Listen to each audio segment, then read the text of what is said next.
नमस्कार साथियों, मैं विनय दीक्षित, प्रवक्ता अंग्रेजी, आप सभी लोगों का अपने YouTube channel the scholar of English में स्वागत करता हूं। प्रीपोजिशन की अगली सीरीज में आज हम लोग प्रीपोजिशन बट और एक्सेप्ट का यूज पढ़ेंगे और देखेंगे कि कैसे बट और एक्सेप्ट का वाक्यों में प्रयोग किया जाए। साथ ही साथ यदि मौका रहा, यदि समय मिल रहा है तो हम इनसाइड और आउटसाइड प्रीपोजिशन का भी स्टडी करेंगे। देखेंगे, आप लोग ये समझ लीजिए कि प्रीपोजिशन के रूप में हम इनका स्टडी करेंगे बट और एक्सेप्ट का। अन्य प्रकार से जो इनका प्रयोग होता है समय आने पर वहां चर्चा की जाएगी, ठीक है ना। देखेंगे, देखिए इससे ऐसे चार्ट से आप इसको समझ सकते हैं। यहां पर दिया है बट और यहां पर दिया है एक्सेप्ट, मतलब बट के यूजेज, एक्सेप्ट के यूजेज, ऐसे समझेंगे। देखेंगे के अलावा बट वाले पोर्शन का पहले स्टडी कर लेंगे, तत्पश्चात एक्सेप्ट का स्टडी करेंगे। देखेंगे के अलावा को छोड़कर, के अतिरिक्त, मतलब एक्सेप्ट ए पार्ट फ्रॉम के अर्थ में हम लोग बट का प्रयोग करते हैं प्रीपोजिशन के रूप में। देखिए कैसे, she is nothing but A wicked, वह एक दुष्ट के सिवा कुछ नहीं है। वह दुष्ट को छोड़कर कुछ नहीं है, वह एक दुष्ट के अतिरिक्त कुछ नहीं है, वह एक दुष्ट के अलावा कुछ नहीं है। He was nothing but A rascal, वह रैस्कल के अतिरिक्त कुछ नहीं है, वह रैस्कल के अलावा कुछ नहीं है, वह रैस्कल को छोड़कर कुछ नहीं है। अगला देखेंगे, Shylock could have nothing but a pound of flesh, Shylock को कुछ ना चाहिए था, वुड हैव नथिंग, उसे पाउंड ऑफ फ्लेश ही चाहिए था, मतलब ए पाउंड ऑफ फ्लेश के अलावा को छोड़ करके अतिरिक्त साइलाक को कुछ नहीं चाहिए था। अगला वाक्य देखेंगे, in this house you will get nothing but trouble, इस घर में तुम्हें कुछ नहीं मिलेगा, केवल क्या मिलेगा, तकलीफ मिलेगी। तकलीफ के अलावा, तकलीफ को छोड़कर, तकलीफ के अतिरिक्त तुम्हें इस घर में कुछ नहीं मिलेगा। आप लोगों ने देखा कि बट का किस कंडीशन में हम लोगों ने प्रयोग किया, लेकिन यहाँ पर एक ध्यान देने योग्य है, यहाँ पर दिया है एक्सेप्ट और दिया है ए पार्ट फ्रॉम, मतलब अब इसी बात को हम यहाँ समझेंगे। देखें, के अलावा, के सिवाय या के अतिरिक्त अर्थ में एक्सेप्ट का भी प्रयोग हम लोग करते हैं। देखेंगे कैसे, यहाँ पर दिया but or apart from, यहाँ पर आप लोगों ने देखा था एक्सेप्ट ए पार्ट फ्रॉम, अब एक्सेप्ट के प्रयोग में आप देख रहे हैं but or apart from. देखेंगे, एग्जाम्पल के माध्यम से समझने का प्रयास करेंगे।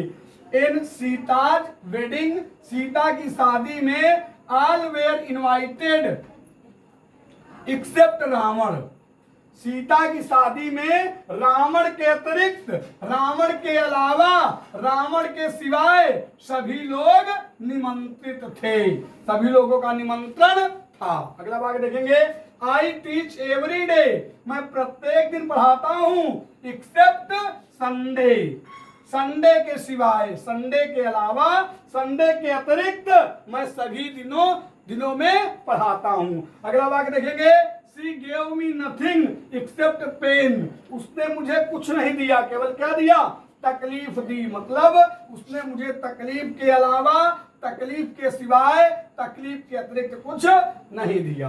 तो आप लोगों ने देखा कि कैसे बट और एक्सेप्ट का प्रयोग किया गया। कभी कभी हमारे दिमाग में सस्पेंस होता है कि बिसाइड्स का प्रयोग किस परिस्थिति में करें, तो बिसाइड्स पर हमने पहले ही वीडियो बना दिया है, जिसको आप लोग देख सकते हैं। अब हम जल्द ही तुरंत इनसाइड और आउटसाइड प्रीपोजिशन का स्टडी करेंगे और समझेंगे किन परिस्थितियों में उनका प्रयोग किया जाए।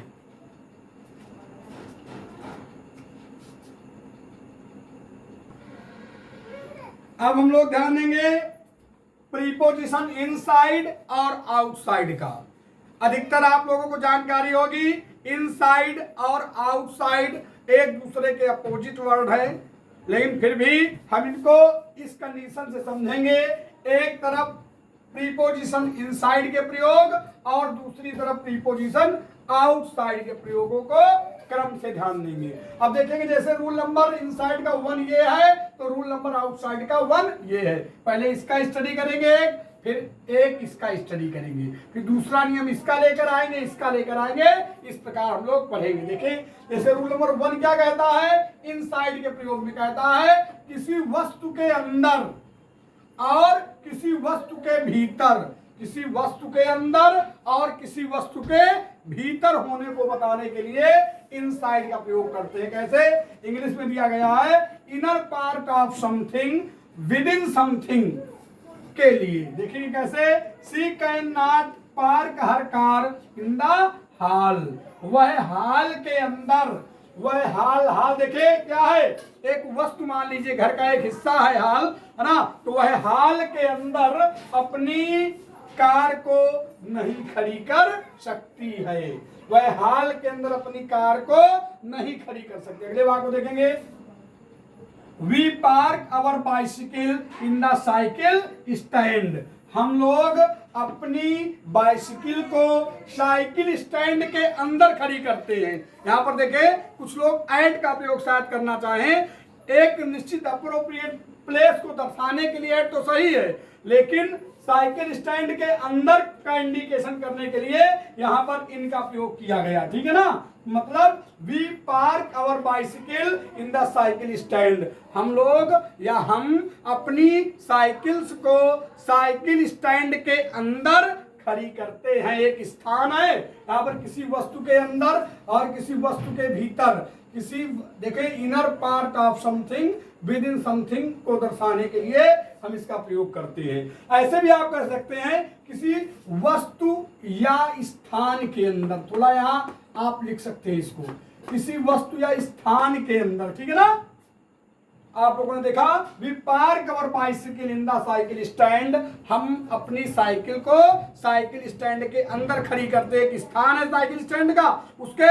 अंदर खड़ी करते हैं। तो देखा ऐसी कंडीशन में इनसाइड का प्रयोग हम लोग करते हैं। अब जस्ट इसी के विपरीत आउटसाइड का पहला रूल देखेंगे, ये क्या कहता है, किसी वस्तु के बाहर स्थान पर, किसी वस्तु के बाहर स्थान पर या किसी वस्तु पर होना बताने के लिए, अंग्रेजी में अगर कहेंगे on or to a place outside of something को बताने के लिए प्रीपोजिशन आउटसाइड का प्रयोग हम लोग करते हैं। कैसे देखेंगे, you can park your car outside the park, तुम पार्क के बाहर अपनी कार को खड़ी कर सकते हो। दूसरा वाक्य कहता है she can park her bicycle outside the cycle stand, वह अपनी साइकिल को साइकिल स्टैंड के बाहर खड़ी कर सकती है।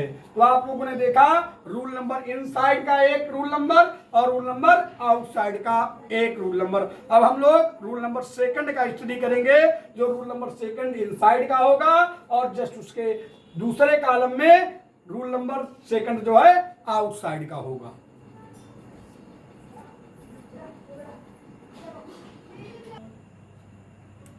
अब हम लोग ध्यान देंगे रूल नंबर इनसाइड, इनसाइड का रूल नंबर सेकंड ध्यान देंगे, यह क्या कह रहा है, देखे in less than the amount of time mention, ठीक है, in less than the amount of time mentioned, in less than the amount of time mentioned. देखिए ये कहने का मतलब है कि यानी in less than the amount of time mentioned, जो समय का जिक्र किया जाए उससे कम समय में जो समय का जिक्र किया जाए उसी के अंदर को बताने के लिए हम लोग प्रीपोजिशन इनसाइड का प्रयोग करते हैं। देखेंगे कैसे, वाक्य कह रहा है the annual budget is not likely to be prepared inside a week, the annual budget is not likely to be prepared inside a week, मतलब विद इन ए वीक, एक सप्ताह के अंदर। इस प्रकार हम लोगों ने इनसाइड का स्टडी कर लिया। यदि और कोई रूल्स अगर हमें मिल रहे हैं इनसाइड से संबंधित तो आगे आपको कभी बताए जाएंगे। अब हम लोग आउटसाइड का रूल नंबर सेकंड देखेंगे। देखिए ये क्या कह रहा है, किसी वस्तु का हिस्सा, किसी वस्तु का हिस्सा ना हो, अर्थात इंग्लिश में अगर कहें no part of something, no part of something, जब किसी वस्तु का हिस्सा ना हो, इसे बताने के लिए आउटसाइड प्रीपोजिशन का प्रयोग हम लोग करते हैं। जैसे देखेंगे, this matter is outside of my class. यह मामला जो है, यह जो केस है, वह मेरी क्लास के बाहर का मामला है, मेरी क्लास का मामला नहीं है, मेरी क्लास के हिस्से का मामला नहीं है। अगला वाक्य देखें, अगला देखेंगे sentence, this lesson is outside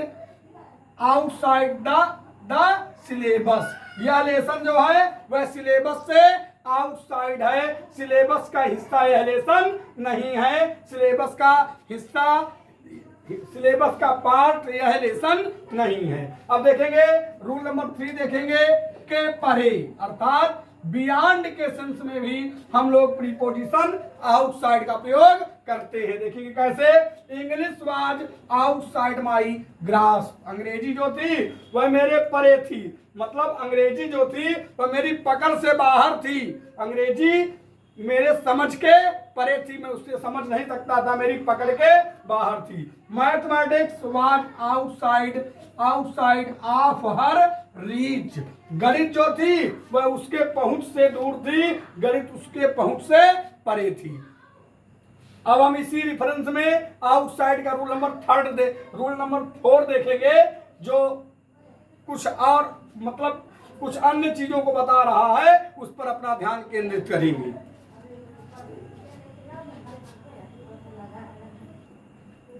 अब हम लोग ध्यान देंगे, आउटसाइड का रूल नंबर 4 पढ़ेंगे। रूल नंबर 4 क्या कहता है, अवे फ्रॉम अर्थात से दूर, और not a particular place, not a particular place, से दूर और किसी निश्चित स्थान में नहीं होने को बताने के लिए भी प्रीपोजिशन आउटसाइड का प्रयोग हम लोग करते हैं। देखेंगे कैसे, देखें, माई house is situated just outside my college. मतलब मेरा जो घर है वह विद्यालय से मेरा घर जो स्थित है, my house is situated just outside my college, मेरे कॉलेज से क्या है, अवे फ्रॉम है। तो यहाँ पर आउटसाइड के स्थान में अवे फ्रॉम भी लगा दे तो इसको आप गलत ना कहें, ठीक है ना, यहाँ पर लगाया जा सकता क्योंकि उसी सेंस में प्रयोग किया गया है। My house is situated just away from my college, अर्थात outside of my college. My house is situated just outside of my college. मेरा घर जो है वह कॉलेज से कुछ दूर पर स्थित है, कॉलेज से दूर स्थित है, ऐसा कुछ सेंस दे रहा है। अगले वाक्य को देखेंगे, it is the costliest hostel outside of Allahabad.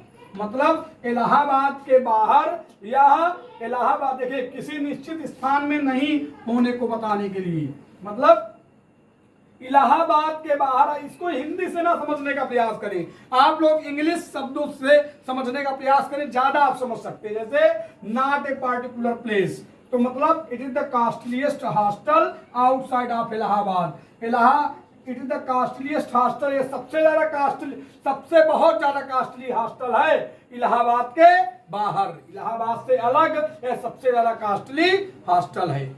आशा करते हैं कि आप लोग प्रीपोजिशन की सीरीज का आनंद ले रहे होंगे, और अधिकतर बहुत से प्रीपोजिशन हमारे द्वारा पढ़ाए जा चुके हैं, जिनको आप प्ले लिस्ट में जाकर जिनका स्टडी कर सकते हैं, जो कंपटीशन परीक्षा के लिए बहुत ही महत्वपूर्ण है। प्ले लिस्ट के माध्यम से आप संपूर्ण अधिकतर जो प्रीपोजिशन पढ़ाए गए हैं उनका स्टडी कर सकते हैं। कमेंट भी करें, कोई अगर त्रुटिवश कोई गलती हो गई हो उसको भी वहां पर इंडिकेट करें। और अगले सीरीज में हम प्रीपोजिशन का और कुछ बचा हुआ जो टॉपिक्स है उसको लेकर आएंगे। आप लोगों से निवेदन है, यदि वीडियो पसंद आ रहा हो कृपया चैनल को सब्सक्राइब करें, शेयर करें, कमेंट करें, लाइक करें।